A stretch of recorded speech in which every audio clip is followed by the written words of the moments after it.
We are now getting our first indication as to how many ISIS fighters have been killed in Iraq and Syria. 50,000.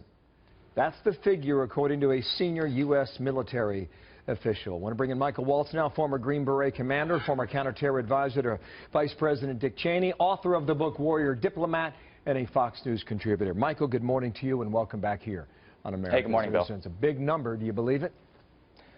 Yeah, it is a large number, but it makes sense to me, and I don't have any reason to doubt that coming from the Pentagon. Look, Bill, we've been conducting airstrikes now for several years, over 16,000 by the Pentagon's latest count, and we've had multiple defense and intelligence officials testify that ISIS has been sending as many as 1,500 fighters per month over the last several years into Iraq and Syria. So I'm glad we've killed a lot of them, but I think there's more behind that number and still a lot of work to be done. So on that question then, how many more? I mean, if you've killed 50,000, right? How many more are there, Michael?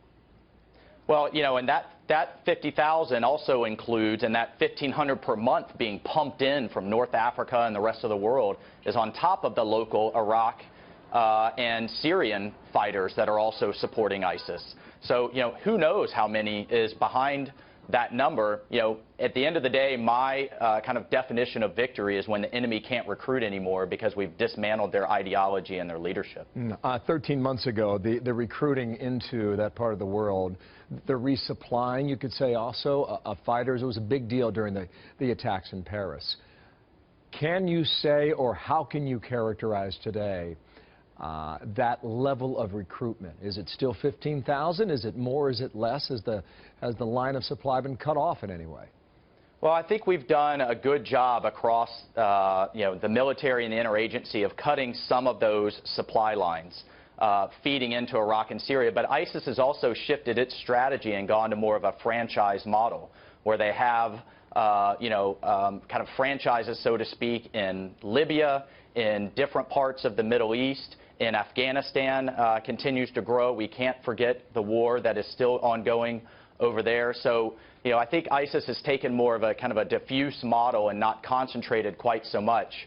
And we're going to see them moving from holding territory in large cities to an insurgency where they're going to be, you know, go back to kind of a guerrilla model that's going to upend whoever is going to govern parts of Iraq and Syria after this. You mentioned Libya. I mean, Yemen's a big deal, Northern Africa. You think about Nigeria, too, and Boko Haram and the problems there.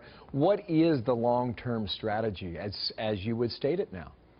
Well, that's, you know, in my mind, the big question, right? And if you look at Mosul in northern Iraq, you have Iranian-backed Shia militias, you have Turkish-backed Sunni militias, you have the Kurds, all loosely cooperating with the Iraqi army in kind of a land grab. You know, what they're interested in is oil, gas, and being in a position of strength after all of this is done and after ISIS is kicked out. It's kind of like the British, the Americans, and the Soviets at the end of World War II racing towards Berlin so that they can grab as much land as possible, and then the negotiation begins. And that's the part that really has me worried, you know, and that I'm looking at the Trump administration for what is that long-term strategy? How are we going to govern, and how are we going to defeat the new ISIS insurgency? Based on what you've heard, based on the appointments, based on the expected nominations, how do you think a Trump administration would handle it?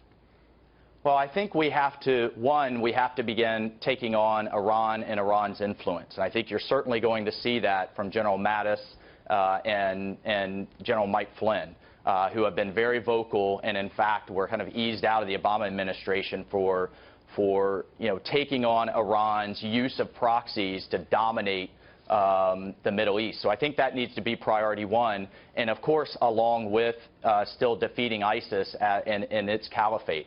But you know, how do you reconcile those two is going to be quite a trick. And I'm interested to see what comes out of the administration. It's going to be a big deal. Colonel, thank you. Lieutenant Colonel Michael Waltz back with us today out of Washington. Nice to have you back. Thanks. Thanks so much.